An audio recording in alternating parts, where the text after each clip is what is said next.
wasiirka qorshaynta xukuumadda federaalka Jamaal Maxamed Xasan oo saxaafadda kula hadlay halka uu ka bilaabanayo jidka isku xira Muqdisho iyo Jowhar ayaa si kooban uga warbixiyay qiimeynta ay ku sameeyeen wadadaasi. Bismillahir Rahmaanir Rahiim waxaan joognaa sad jeedaan waxaan taaganahay meesha ka bilaabanayay jidka isku xira Xamar iyo Jowhar sababtaan u joogno waxa weeye sidii aan u qiimeyn lahayn mashruuca jidka dhismaha jidka Xamar iyo Jowhar isku xira waxaan nala socda wafdi ka socda wadanka Qatar oo hogaaminayaan sanduuqa Qatar iyo shirkadda dhismaha shaqaale la yiraahdo wadanka hawlaha guud sababta u yimaadeen waxa weeye inay fiiriyaan bal jidkan labada jid aan ku heshiinayna dhisaan dhismahoodu noocu noqonayo xaaladda jidadka arrimaha markay fiiriyaan ka bacdina shaqadii si aan ugu talagalay hadii alla inoo bilaabanayso marka waa wada joognaa waa fiirinay waxyaalaha noo soo baxay information kan u baahan oo dhan waa ka helay dhawaana hadii alla idmo rabnaa dardargelno dhamaystirka iyo waxa la wixii naga aadan mashaariicdan hore u heshiinay marka waa ku mahadsan yihiin dhamaantood booqashada ugu yimaadeen insha Allah waxaan rajayn doonaa dhawaan inaad aragtaan shaqada socota hadii alla idmo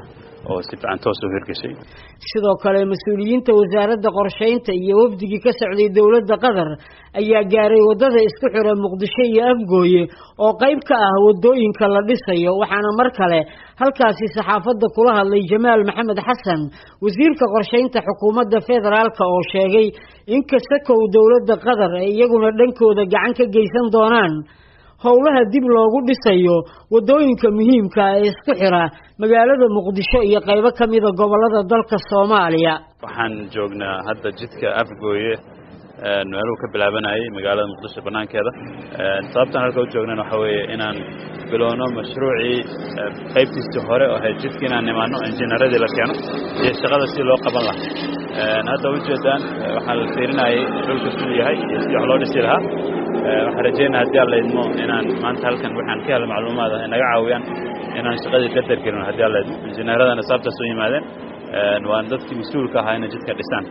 hadii alla idmo insha Allah waxaan rajaynaynaa inaan hawshan iska ugu dhaqsaab u soo gabagabayno waxaan rajaynayaa wax alla wixii aan ku caawin karno dhanay dawladda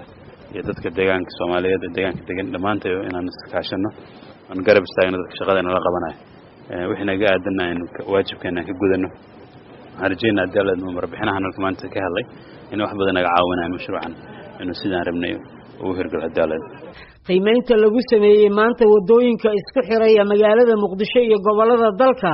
ayaa daba jooga heshiis ay hore u wada saxiixdeen dawladaha Soomaaliya iyo Qatar oo ku wajahan fulinta mashaariic dhowr ah oo dawladda Qatar ka hirgelinayso Soomaaliya kaas oo ay ku kacayso malaayiin dollar Xasan Kaafi Qoyste VOA